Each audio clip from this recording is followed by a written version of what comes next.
Now here's a fun little exercise in experimenting with custom brushes inside Photoshop. So here I have an image, and I want to add a little bit more interest in this. I want to have kind of a scattered, almost like it's made up of a bunch of broken parts, and kind of forms in the center here around her face. Now, that may not make sense, but let's do it.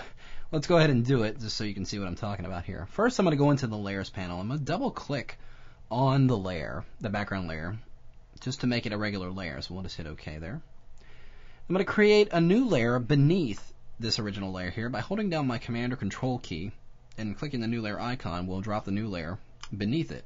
As normally, if I click it, normally it by default puts it on top.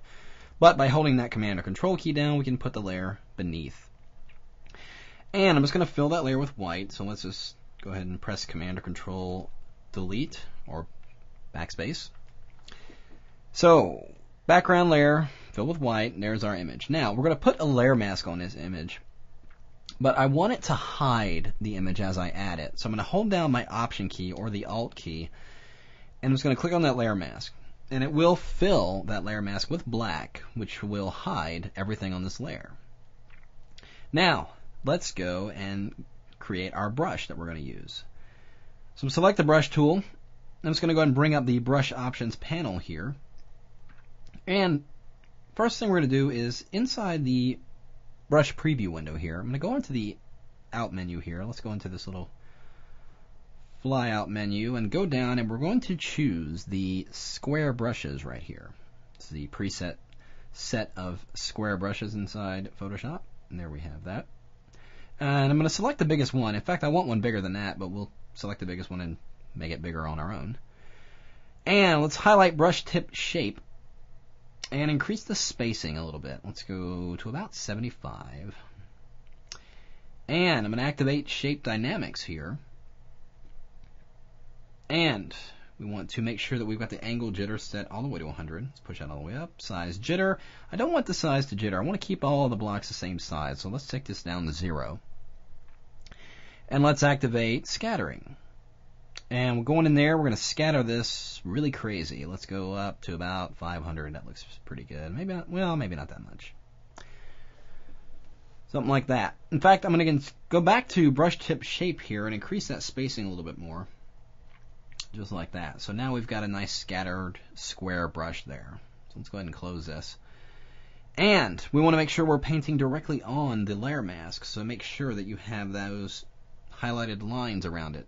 Not on the regular layer, but on the layer mask itself.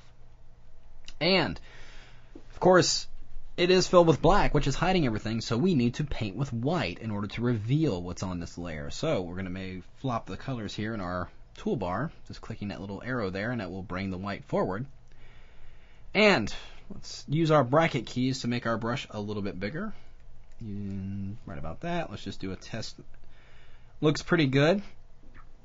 Actually, we could probably make it a little bit smaller. I'm just going to undo that brushing there.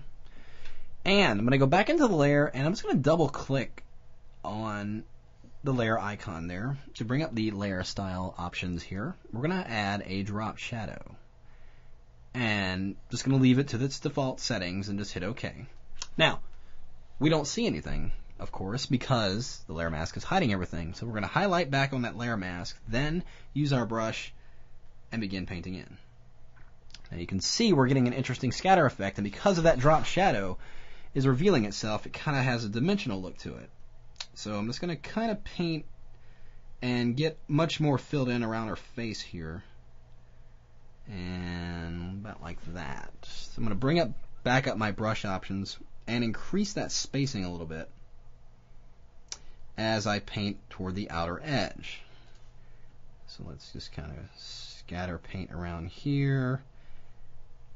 And you can see this is all we're doing. We're painting directly on the layer mask, revealing that area of the image as we paint. We're not doing anything to our original layer, which is good. Just in case we want to change the image out or do something else like that altogether. So now it's looking like we're making it up of just a bunch of little square pieces that are kind of coming together. And just paint a little bit of here, a little scatter out here. Now, here's kind of a cool thing. If I flop my colors here, like I did before, if I make black my foreground color, and still painting on the layer mask, just start going around here, I can make those pieces like they're all broken up, like they're smaller fragments of something. But all I'm really doing is just going on the outer edge here on these pieces that are way out. And I could go a little bit inside here just to give it a much more broken up effect here. But it really looks like this is just broken up particles. Maybe it's an image that's just completely just shattered or something like that.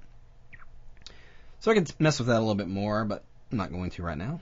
So let's say I've got that pretty good. I'm actually going to go and duplicate this layer. And on that duplicate layer, I'm going to go under the filter menu and go to blur, radial blur. And we're going to apply a zoom blur, and I want to set the amount to about 75. Really blur it like crazy. And I want the blur center to be right about where her face is. So in relation to where her face is on the overall document, let's kind of position the target in roughly the same area, which would probably be right about there. And then we'll hit OK.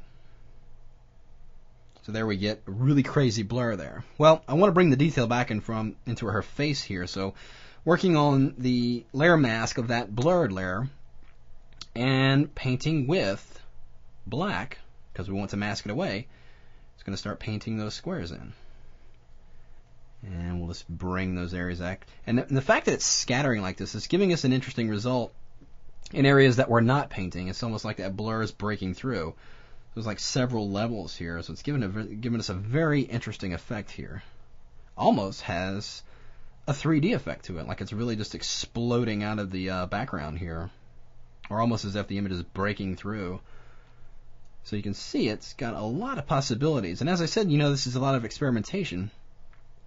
Just playing around with brushes and layer masks and all kinds of different effects like that. And again, that's all we're working on the layer mask. We haven't even affected the image yet, well, except for this one because we applied the blur to it. But there's our original image here that we can go back into that layer mask and mask some areas out, or in fact flip those colors again, which by the way I'm using the X key on my keyboard just to flop those colors back and forth.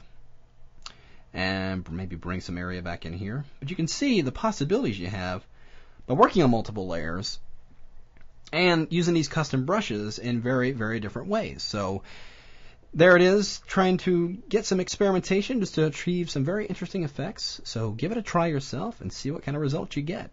We'll see you next time.